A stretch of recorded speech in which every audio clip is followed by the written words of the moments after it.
परमात्मा को पाने तथा उसका वास्तविक लाभ प्राप्त करने के लिए पवित्र बाइबल में प्रमाण है कि प्रभु ने मनुष्य को अपना ही स्वरूप बनाया। 6 दिन में सृष्टि रचकर 7वें दिन विश्राम किया। कुरान शरीफ में प्रमाण है कि हजरत मोहम्मद को खुदा स्वयं कह रहे हैं कि मैंने तुम्हें उस परमात्मा की महिमा बताने के लिए भेजा है। वो परमात्मा कबीर है जिसने 6 दिन में सृष्टि रची तथा 7वें दिन तख्त पर जा विराजा। उसकी खबर किसी बाखबर से पूछकर तो देखो। कृपया अवश्य सुनिए जगत गुरु तत्वदर्शी संत रामपाल जी महाराज के अमृत वचन। एक बहुत बड़ा अधिकारी था। उसने अपनी लड़की का विवाह किया अपनी रिटायरमेंट से 6 महीने पहले, और उसको पता था कि मैं आमंत्रित करूंगा अपने अंडर जितने भी अन्य अधिकारी हैं वो आओगे। कोई 1 लाख लेकर आओगा, कोई 50,000, कोई 10,000 दिखा दिखा कर देगा। और ऐसा ही किया। फिर वो रिटायर हो गया। उस समय 3-4 लाख रुपये बेटी के ब्याह पर लगाए। ये सन 1988 की बात है, 89 की। उस समय 3-4 लाख तो आज के 30-40 लाख समझो। अब लड़की का विवाह कर दिया, 3-4 लाख रुपए लगाए, और कर्मचारी अधिकारी कोई 2,000, कोई 10,000, कन्यादान को 20,000, कोई 50,000। और फिर क्या हुआ, उस विवाह के 6 महीने के बाद उसको तलाक दे दिया उसके पति ने।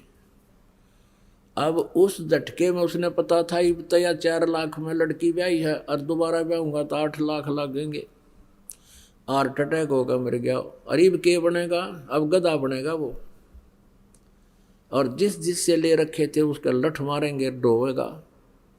परमात्मा के विधान से जब हम परिचित हो जाएंगे, हमने विष दिखाई देगा ये किसी से पैसा लेना, तो पुण्यात्मा इस प्रकार से ये स्थिति बदलेगी।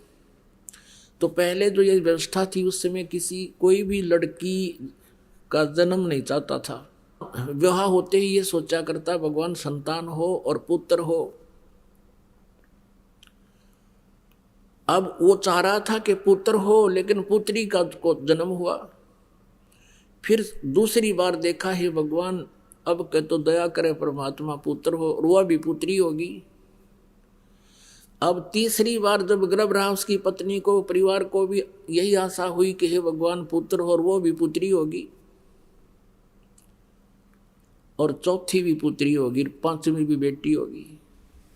अब क्या मनुष्य का चाहा हुआ, क्या मनुष्य का किया हुआ, वही हुआ जो उसके मस्तिष्क में पहले लिखा हुआ था।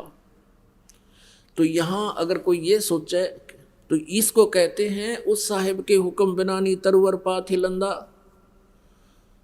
तो पुण्यात्मा जब हम इस आध्यात्मिक ज्ञान से परिचित हो जाएंगे, फिर हमारी 90% बकवाद हट जाएंगी। ये छोटी छोटी कथाएं हैं जो आपके बहुत काम आएंगी। एक समय एक गांव में,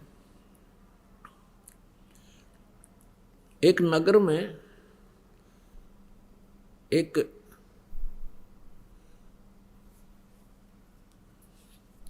सेठ रहता था, और उसने अपने गुरुजी से जो ज्ञान प्राप्त किया था उससे ये पता लग गया था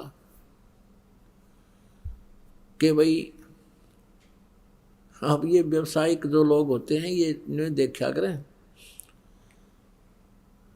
कि अभी कहाँ मुझे लाभ होगा, इन मोक्ष से कोई लेना देना नहीं होता।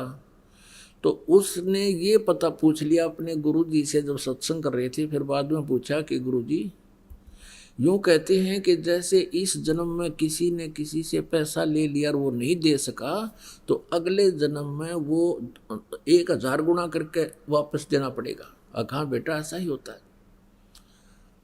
तो उस लाला जी ने क्या कराया, अपना बोर्ड लगा दिया दुकान के आगे कि अभी कर्ज ले जाओ, जिसने कर्जा चाहिए, किसी ने लोन चाहिए ले सकता है, लेकिन अगले जन्म में लूंगा, इस जन्म में लूँ कोई ना। अब ये जो पैसे के पुजारी होते हैं ये इसे इतनी गिरजैन की वृत्ति बताते हैं। एक लाला जी मर गया, यम के दूत पकड़ के ले गए। तो उससे पूछने लगे, भाई तेरे को पहले स्वर्ग में भेजा या नरक में, क्योंकि तेरे इतने पुण्य इतने पाप। नो बोला दोनों के बीच में बिठा दे, नो उनके भी आओगे गा कर, नरक वाले भी आओगे, दोनों के बीच में बिठा दो मैंने। यानी वहाँ भी अपने बिजनेस पॉइंट व्यू से ही सोचा उसने।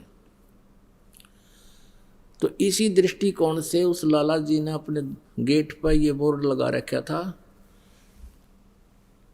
कि अभी इस जन्म जो कोई लोन लेगा तो अगले जन्म में लूंगा उससे। दो ठग थे, उन्होंने वो बोर्ड पढ़ लिया। वो चले थे चोरी चारी करने, उन्होंने बोर्ड पढ़ लिया। दोनों बतलाए रही साहब मूर्ख, हमने तो पहली बार देखा है, मेंटल तो नहीं है। अब उससे बात करी, भाई लाला जी हमने 200 रुपये कर्ज दे दे। बोला ले ले भाई। वो पक्का करे थे, वो कहने लगे भाई देखा हम तो जल्दी देवांगे, व्यवहार के पक्के आदमी हैं। वो कहने लगा ना भाई मैं तो अगले जन्म में लूँगा। अब उन्होंने फिर पक्का कर करना, भाई हम तो 6 महीने के भीतर तेरे वापस दे देंगे ब्याज रुपया। वो बोला ये ब्याज लूँगा और अगले जन्म में लूँगा, ना तो जाओ तुम। तो उन्होंने सोचा अच्छा भाई ले अगले जन्म में ले। उन तो ठगना था ही वो। उन दोनों ने अपने 200 रुपये या जैसा भी 100 या 500 लिए और दरे गठड़ी में चल पड़े।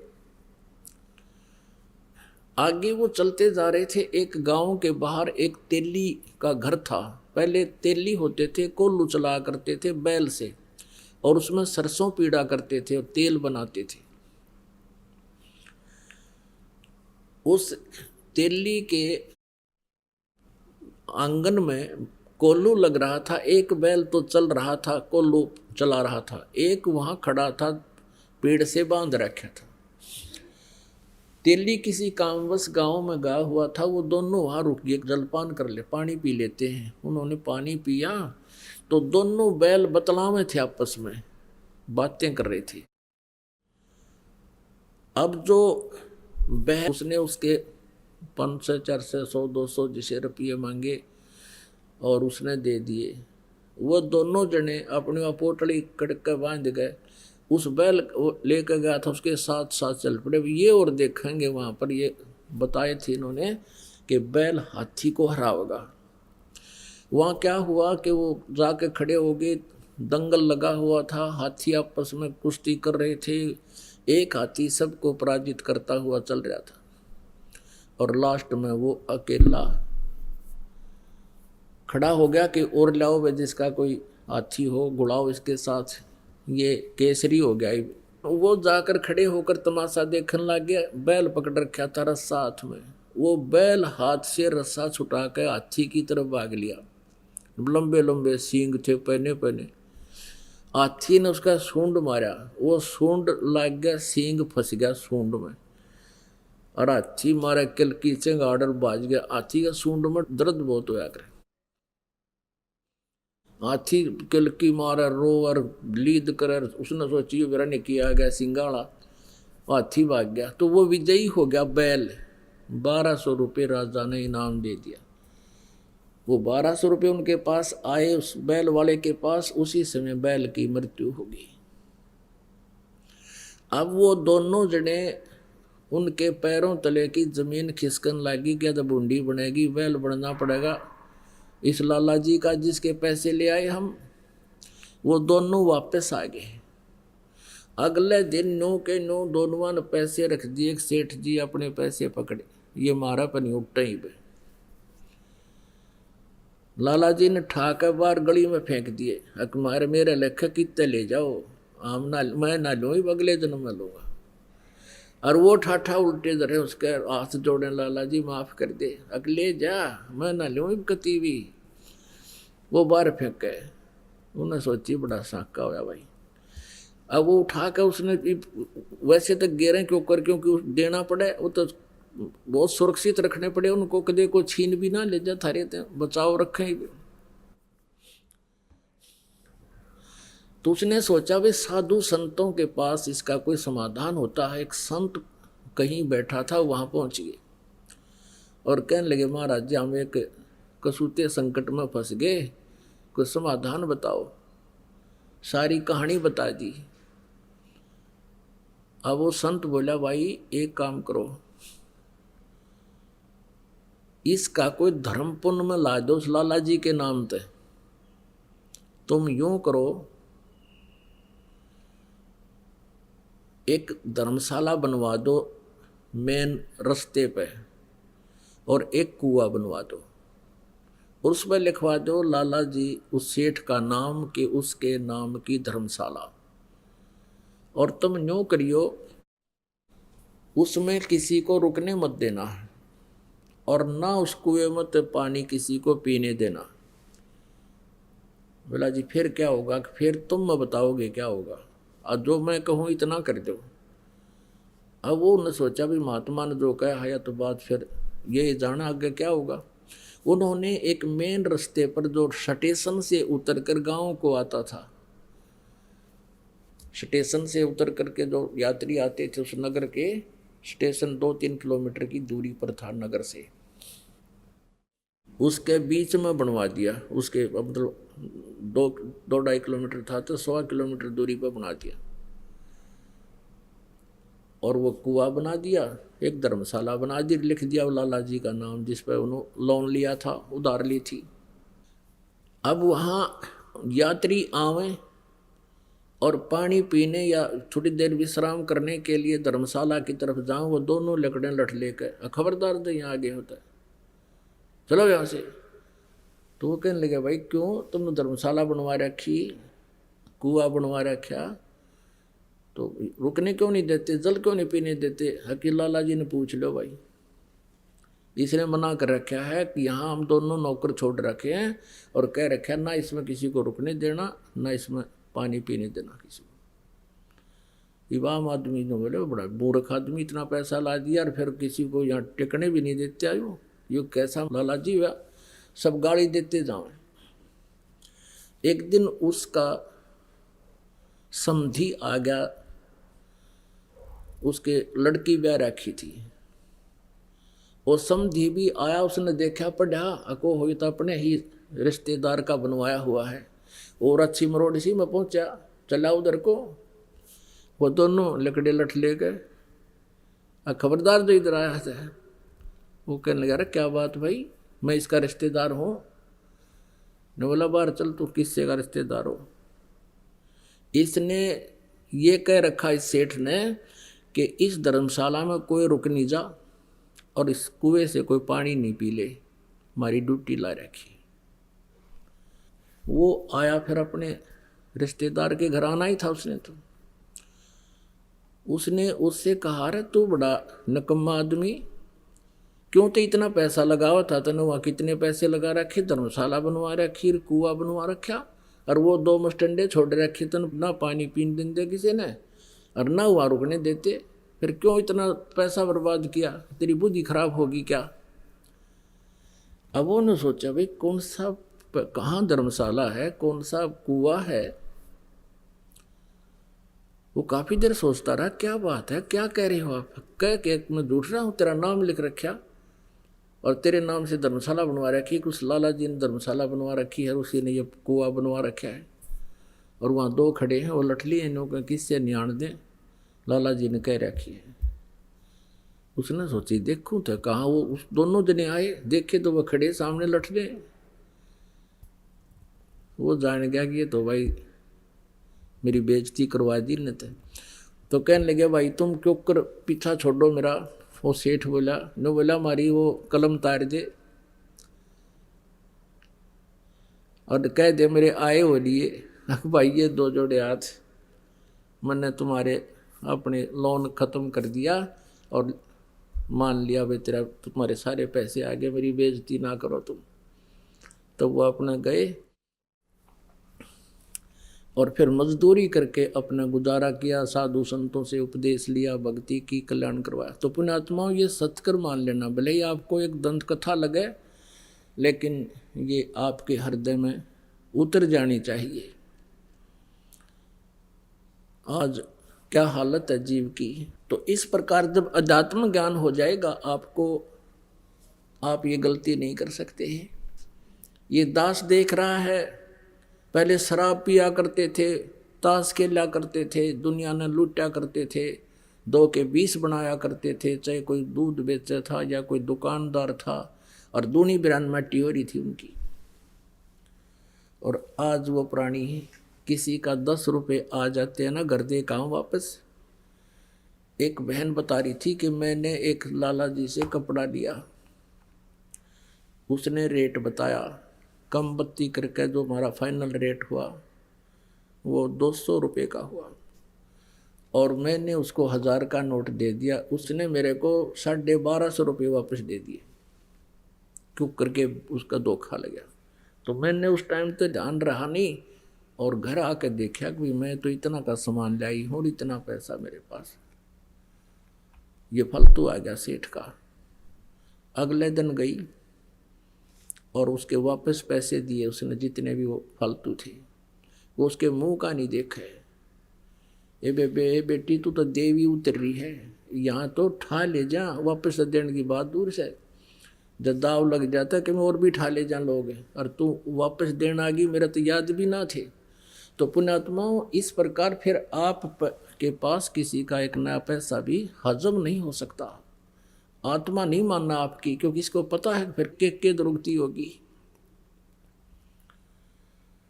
और कैसे पूरे करने पड़ेंगे। गधा बन के कुम्हार के घर पे ये प्राणी उसके पूरे करेगा, और फिर कितना कष्ट उसके ऊपर से गुजरेगा वही जाने। तो पुण्यात्माओं, परमात्मा कहते हैं अपनी महिमा बताने के लिए कि तुमने उस दरगाह का मैल नहीं देखा और धर्मराज के तिल तिल का लेखा। तो प्रसंग चल रहा है कि जब हम परमात्मा के आध्यात्मिक ज्ञान से परिचित हो जाएंगे, फिर हमारी एक विशेष व्यवस्था बनेगी, आत्मा के अंदर एक विशेष उभार आवेगा। अब देखता ये दास, आज भी कम से कम 4 भक्त आए थे, नो बोले जी रास्ते में 100 रुपये पड़े पाए, अब वहाँ देवा किसने, यहाँ दान कर दिया, घर पर नहीं प्रयोग हो सके। और पहले के सचिथी थी, नो देख के ठाया करते, को देखते ना ले और गोज मंगा लेते। तो ये वृत्ति हमारी बदलती जा रही है। कोई कहता 500 रुपये, कहता जी ऐसे 5000 रुपये पड़े मिले मुझे, और जा रहा था, एक व्यक्ति आ रहा था, मुझे ऐसा लगा जैसे इसका कुछ गुम हो गया। मैंने उससे पूछ लिया, भाई कहाँ से आए हो, कहाँ जा रहे हो? वो कहने लगा, कहाँ जा रहा हूँ, मेरे पैसे गिर गए और जेब मत निकल गए, किस प्रकार मैं कुछ सामान निकालूं था और सारे देख लिया, मैंने पाए नहीं। कितने पैसे थे तेरे भाई? कि 5000 रुपये थे, ये नोट थे। नो बोला, नो के जब मैंने उसको निकाल के दे दिए कि ये थे। उसने सीने से लगा लिया मेरे को। नो बोला, राज के युग में इसे देवता बचे हैं। तो पुण्यात्माओं, ऐसे ये बिल्कुल सतिथि बदल जाएगी और आपकी आत्मा इतनी खुश होगी उस पैसे को वापस दे करके। और यदि हम किसी की चोरी करते हैं तो दूना दुख होता, उस प्राणी का दूना विनाश होता है।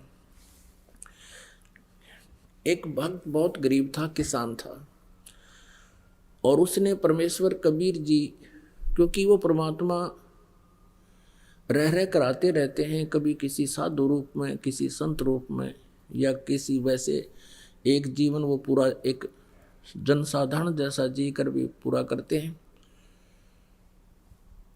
तो वो गरीब आदमी था, वो कहने लगा, महाराज जी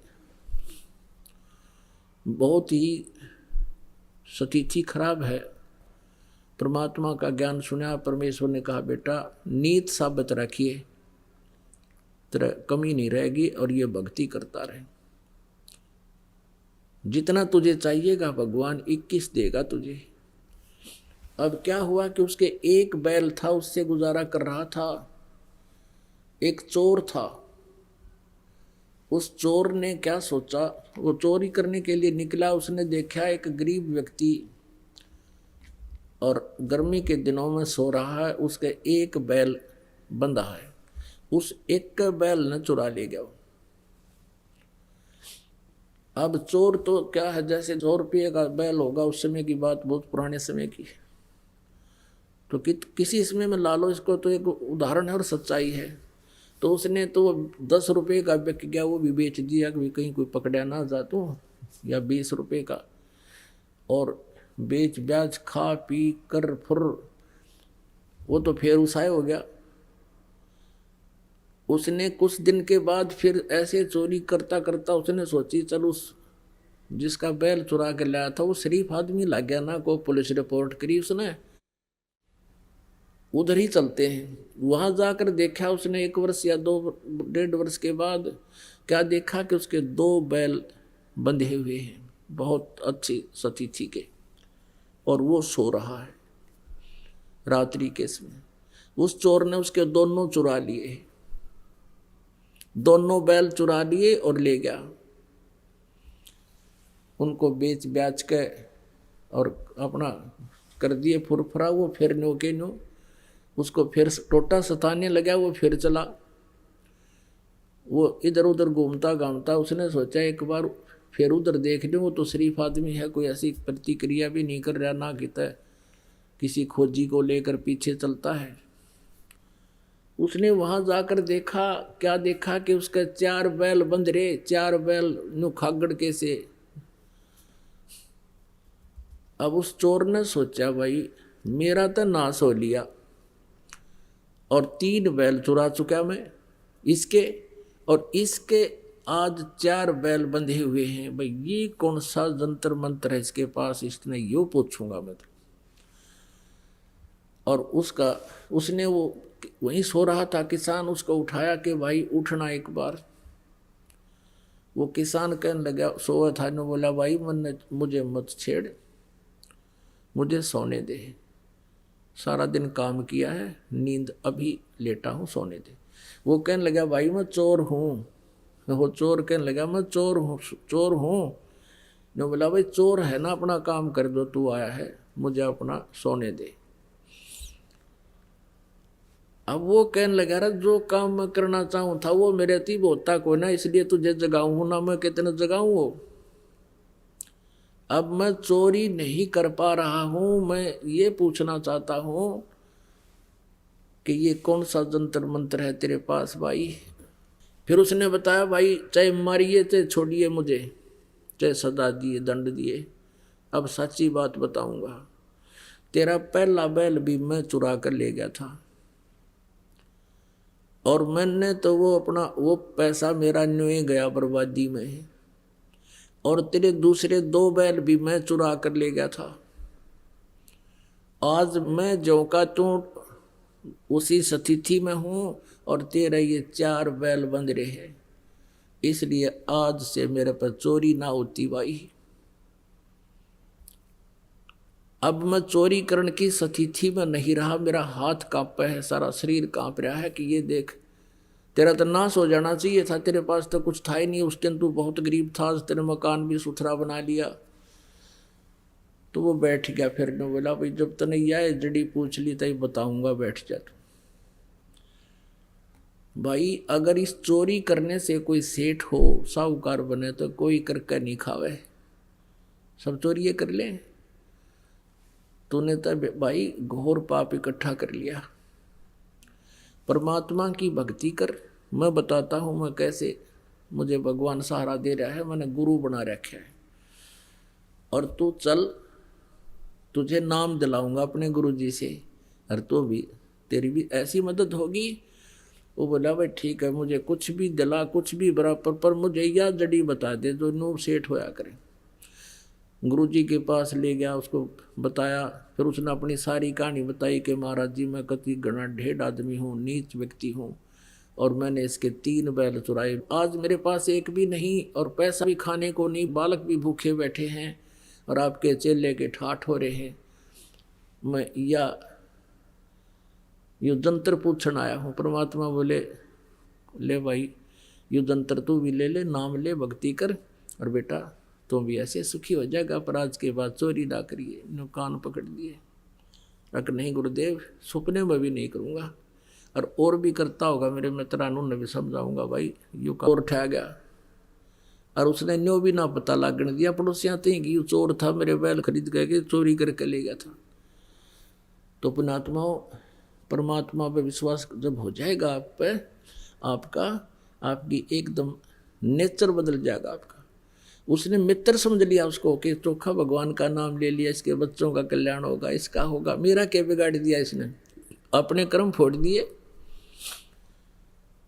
उसको घर पे लाया, फिर वापस न बोला रोटी खा और रुक रात ने, और कल ये बैल ले जा, तू एक और दूंगा तेरे को, और अपनी कमाई कर और भाई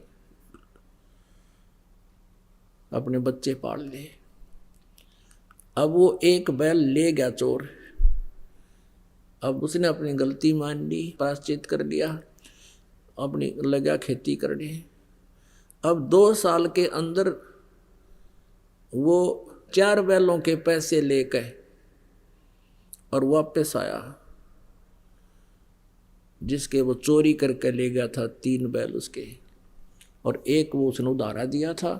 4 बैलों के पैसे लेकर उसके पास पहुंचा 2-3 वर्ष के बाद के, ले भाई ये तेरे बैल चुराए थे उनके पैसे, अरे का आपने मुझे उधारा दिया था इसके पैसे।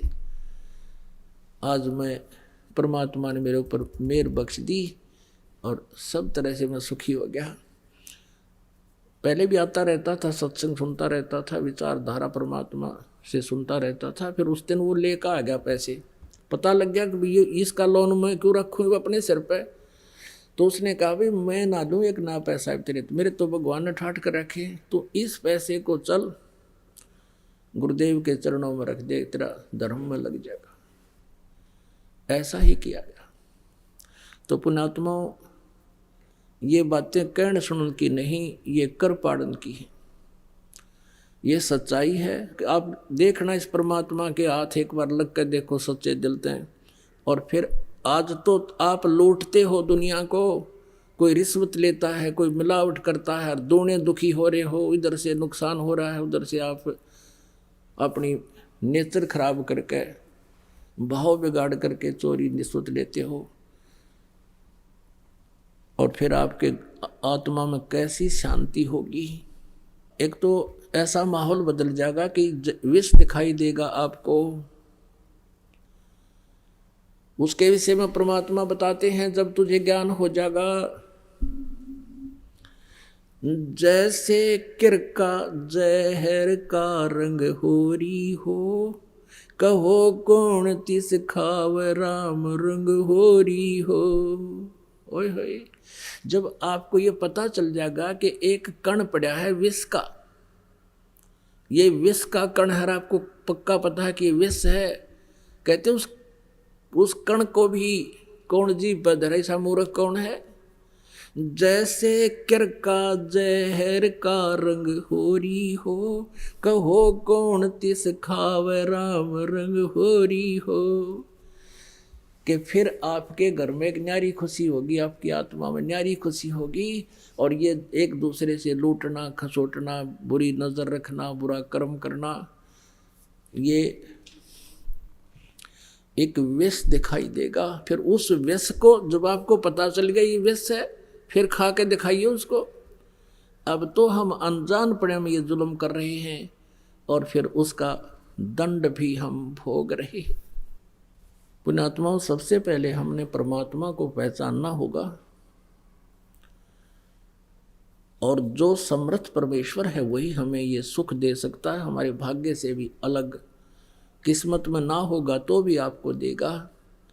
और आपने पहले इस परमात्मा की शरण में आने से पहले चाहे कितनी ही गलतियां कर दी हों, क्योंकि वो आपकी अनजानपने में की गई गलतियां हैं, अज्ञानता से की हुई गलतियां हैं और काल प्रेरणा से की हुई गलतियां हैं। वो परमात्मा खूब समझते हैं कि इस जीव के बस का नहीं, ये काल ने इसको इतना भ्रमित कर दिया कि ये कुछ भी कर सकता है।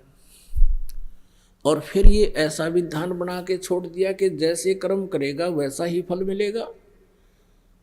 बुरे करेगा तो उसका अलग डिपॉजिट, शुभ करेगा तो उसका अलग डिपॉजिट। और इस लोक में शुभ करने के लिए तो बहुत प्रयत्न, अशुभ करण की जरूरत नहीं आप पे होंगे। जैसे पृथ्वी ऊपर पग जो धारे, करोड़ जीव एक दिन में मारे।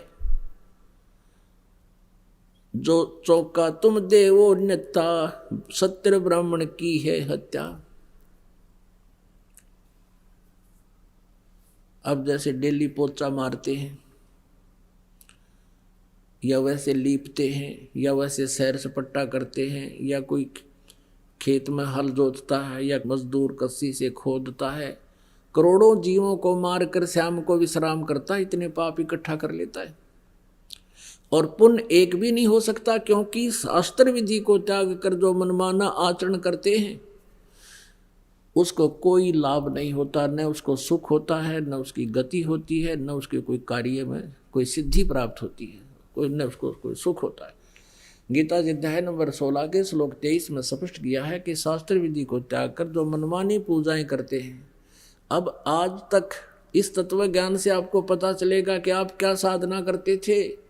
मनमाना आचरण करते थे, मनमानी पूजाएं करते थे, जो आपको कुछ भी लाभ देने वाली नहीं थी। तो जो पूजा साधना आप करते थे वो तो यूजलेस, और जो भी दान आप करते थे बिना गुरु के, क्योंकि पूरे गुरु बिन बात नहीं बनती। इन नकली गुरुओं को, निकली मेहनतों से आपने उपदेश ले भी लिया, गुरु शिष्य बन भी गए, तो इनसे भी कोई लाभ नहीं होगा। तो उससे क्या होगा कि आपका पुण्य तो एक भी नहीं बने था, और पाप इतने बने जिनमें गिनती नहीं हुए। तो आप जब तक पूर्ण परमेश्वर कबीर देव जी की शरण में इस दास के माध्यम से नहीं आओगे, नकली कबीर पंथियों से भी आपको कोई लाभ नहीं होगा। इस दास के अतिरिक्त सभी डुप्लीकेट पंथ हैं, ये कबीर पंथ में भी इनके पास सतनाम नहीं है, इनके पास सारनाम नहीं है, और सतनाम और सारनाम ही मोक्षदायक है और पाप नाशक है। वो केवल इस दास पर रजा बख्शी है परमेश्वर, ये सत्कर मान लेना, ये अभिमान नहीं, ये सच्चाई समझना। तो उसके अतिरिक्त जो भी आप साधना कर रहे थे वो तो यूजलेस थी, कोई पुण्य नहीं, और पाप आप पर बने थे, पापों का ढेर लगता चला जावा था, और आपके जो कुछ पिछले संस्कार पुण्य थे वो इस जीवन में समाप्त हो जाने थे।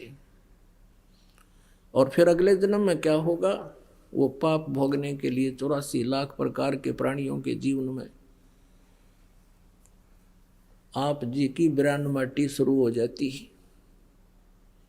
दुर्गति शुरू हो जाती है।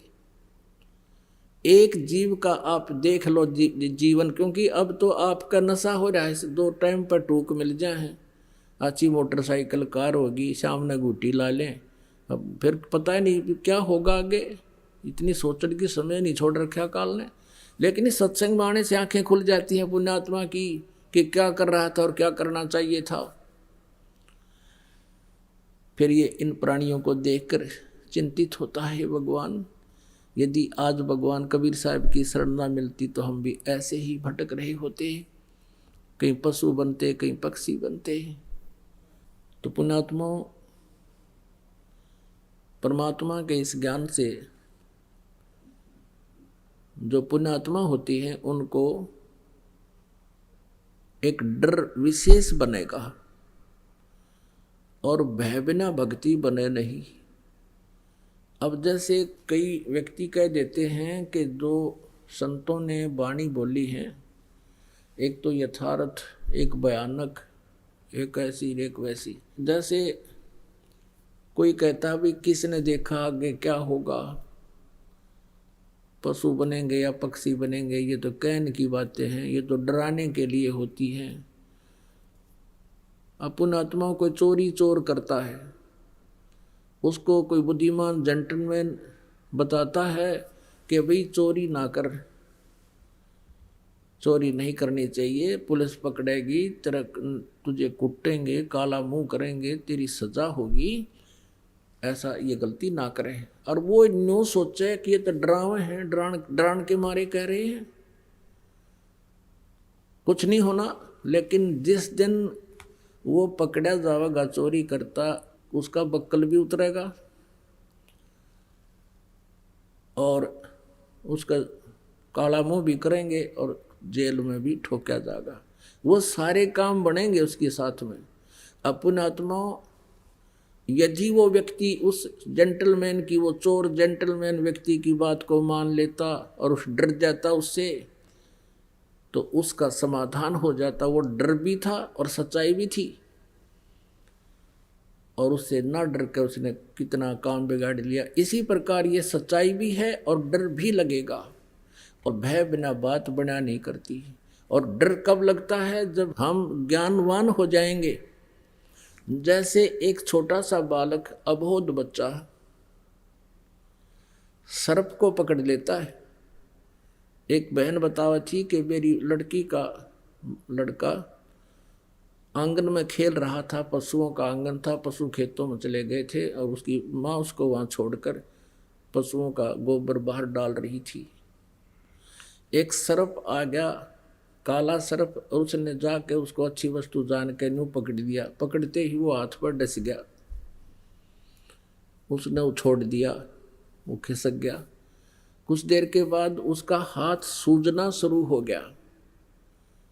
अब वो बच्चा बता नहीं सकता, उसकी माँ पूछे क्या लग गया। उस समय तो उसको कोई, बच्चे को दर्द भी महसूस नहीं हुआ, थोड़ी थोड़ी सी वो बोलता था, ज़्यादा भाषा नहीं बोल पा रहा था। डॉक्टर के पास ले गए।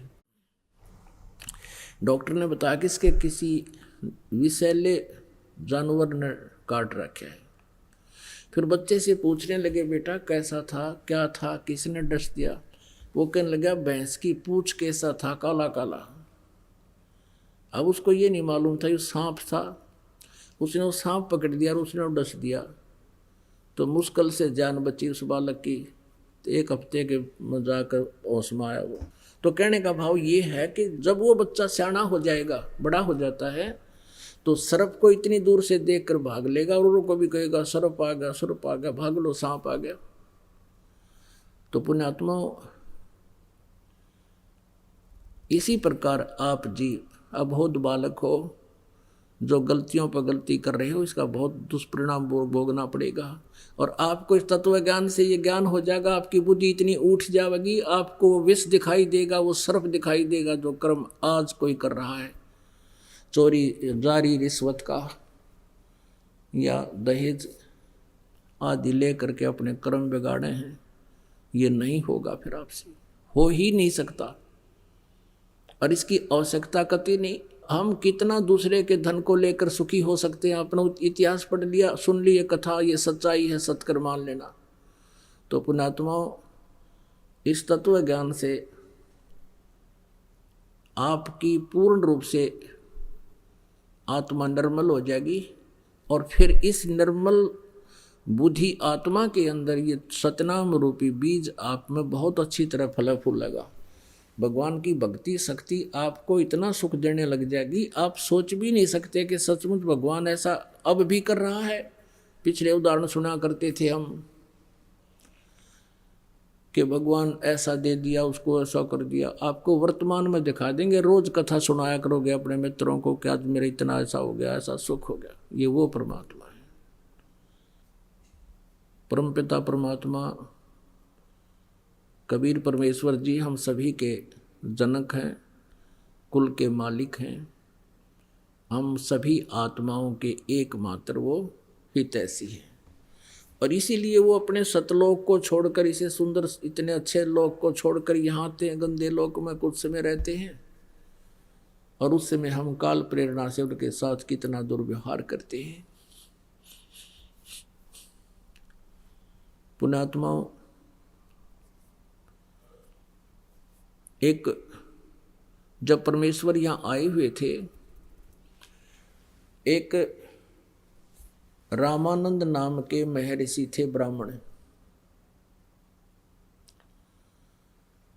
और उनका बहुत बोलबाला था। उन्होंने 1400 ऋषि शिष्य बना रखे थे, और वो उनका प्रचार किया करते थे। महर्षि रामानंद जी द्वारा निकाले निष्कर्ष, कंक्लूजन, जो उन्होंने वेदों, गीता और पुराणों को पढ़ा था, उसके आधार से वो अन्य जनता को शिक्षा दिया करते थे।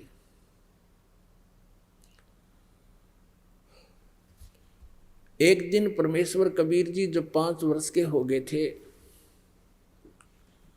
उन्होंने एक उस ऋषि को, विवेकानंद नाम था उसका, जो रामानंद जी के शिष्य थे, उसका सत्संग सुना। वो वैष्णु साधु थे, विष्णु जी की महिमा सुनाते थे, विष्णु जी को सर्वेश्वर बताया करते थे, श्री कृष्ण जी को परम शक्ति बताते थे। परमात्मा ने प्रसन्न किया उस विवेकानंद से कि महर्षि जी, मैं आपसे एक प्रश्न करना चाहता हूँ।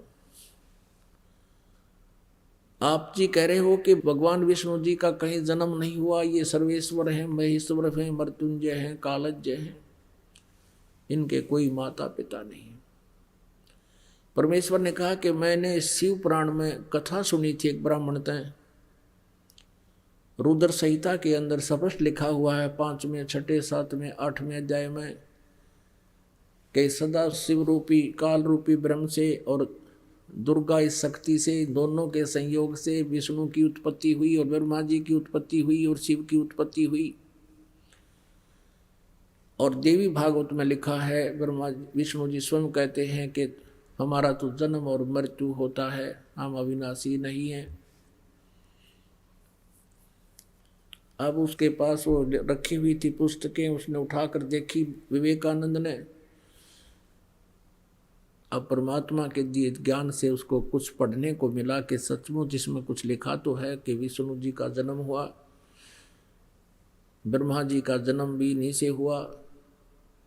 लेकिन पुण्यात्माओं, जब तक परमात्मा की कृपा नहीं होती, यह बात आंखों देखकर भी विश्वास नहीं होता। क्योंकि विवेकानंद और हम सभी ने पहले कुछ भी नहीं सुन रखा था, अपने सदग्रंथों का कोई ज्ञान नहीं था, और लोक वेद इतना सुन रखा होता है कि आंखों देखकर भी सदग्रंथों को विश्वास नहीं करते। इसमें जो लिखा है यह सच्चाई है, हम उस लोक वेद पर दृढ़ रहते हैं। ऐसी स्थिति विवेकानंद की होगी, आंखों देखकर भी नहीं माना। दूसरा कारण ये था, उसको पता था कि संस्कृत मेरे सिवा यहाँ कोई नहीं जानता जितने श्रोता हैं। कह दिया कि झूठा है, ये झूठ बोलता है, ऐसा कुछ नहीं है। और परमात्मा कबीर जी 5 वर्ष के थे, तिलक लगा रखा था जैसे वैष्णु साधु लगाया करते हैं। विवेकानंद जी ने पूछा कि तू कौन है, क्या तूने कहीं दीक्षा ले रखी है? तो परमेश्वर कबीर जी के बोलने से पहले ही श्रोता कहने लगे, ये तो उस नीरू धानक का बेटा है, दुल्हाई का बेटा है, इसका कबीर नाम है, इसकी तो आदत खराब है, ये किसी भी ऋषि महर्षि के पास जाकर उठपटांग बातें करता है, सबको ऐसे ही पूछता रहता है। एक आध श्रोता ही ऐसे बोलने लगा। तो विवेकानंद ने पूछा कि तू इतनी गहरी बातें सदग्रंथों की बोल रहा है, क्या तूने कहीं दीक्षा ले रखी है? कबीर परमेश्वर ने कहा कि हाँ, मैंने गुरु बना रखा है। उस विवेकानंद जी ने पूछा कि तूने कौन गुरु बना रखा है? कि जो आपने बना रखा वो मैंने बना रखा है। अब विवेकानंद जी कहने लगा, तू सीधे मुंह बात कर, तू जुलाहे का शूद्र का लड़का, और मैं ब्राह्मण और मैंने महर्षि रामानंद पंडित से नाम ले रखा है, वो तेरे जैसे शूद्रों की तो शकल भी नहीं देखता। तू झूठ बोलता है, कपटी है। देखो रे लोगों, ये क्या बकवास कर रहा है, मेरे गुरुजी की बेइज्जती करता है, शूद्र होकर के मेरे स्वामी जी से इसने नाम ले रखा है।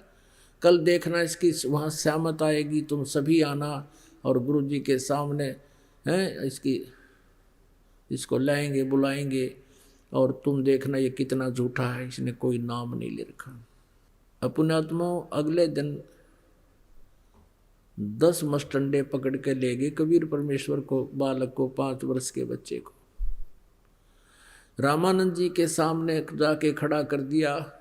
रामानंद जी झोंपड़ी के अंदर अपनी कुटिया के अंदर बैठे थे, सामने पर्दा लगा लिया था। विशेषकर उस दिन गेट के ऊपर के आज जुलाहा कबीर को लाया जाएगा और मैं दिखाऊंगा इनको, मैंने इसको कोई उपदेश नहीं दे रखा। ऐसा ही हुआ। पर्दे के अंदर से पूछा स्वामी जी ने कि तू कौन जात है तेरी और किस पंथ से यानी संबंधित है, तेरा कौन सा पंथ है?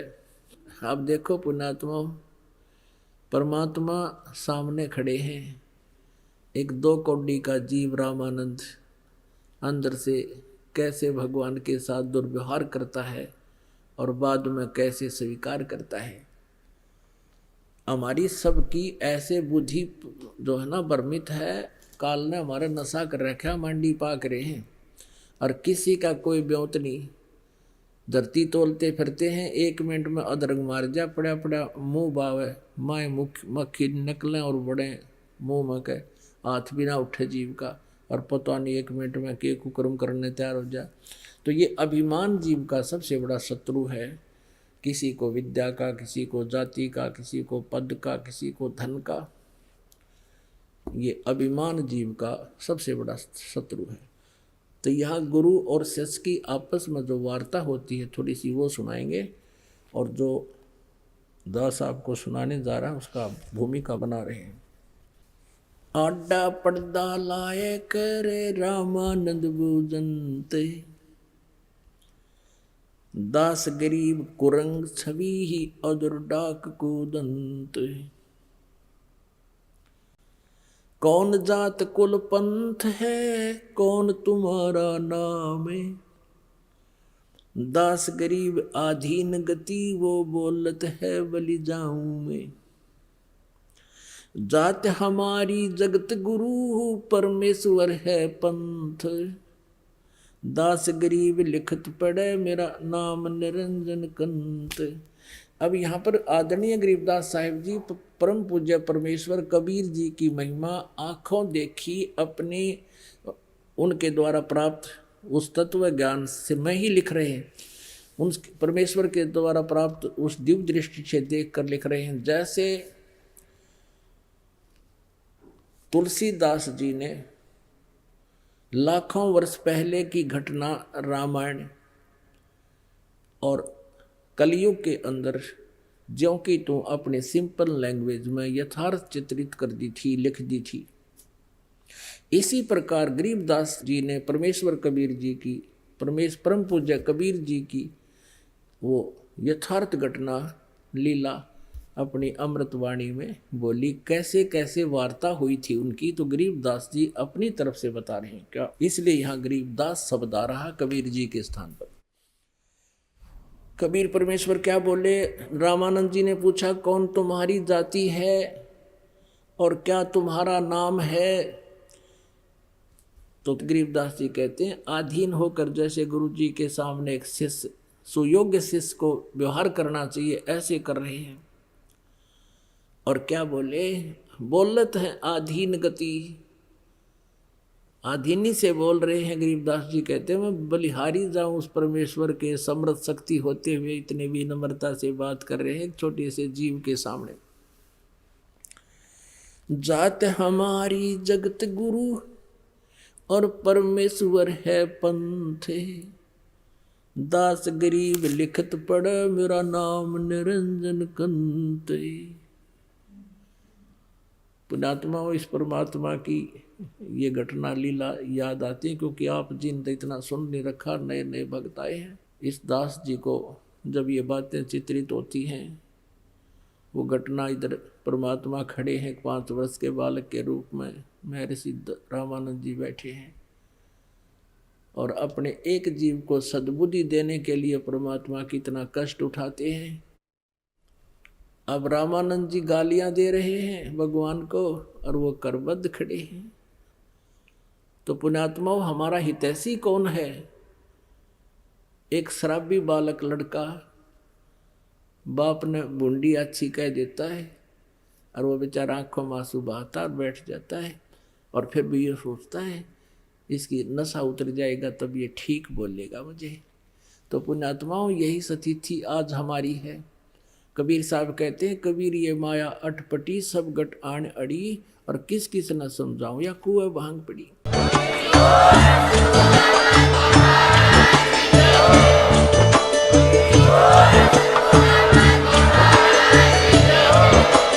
आप सुन रहे थे जगत गुरु तत्वदर्शी संत रामपाल जी महाराज जी के मंगल प्रवचन। अधिक जानकारी के लिए विजिट कीजिए हमारी वेबसाइट www.jagatgururampalji.org। संत रामपाल जी महाराज जी के शुभ आशीर्वाद से पूरे विश्व भर में 500 से भी ज्यादा नाम दीक्षा केंद्र हैं, जिन पर संत रामपाल जी महाराज जी द्वारा ऑनलाइन निशुल्क नाम दीक्षा दी जा रही है। अपने नजदीकी नाम दीक्षा केंद्र का पता करने के लिए संपर्क करें 8222880541।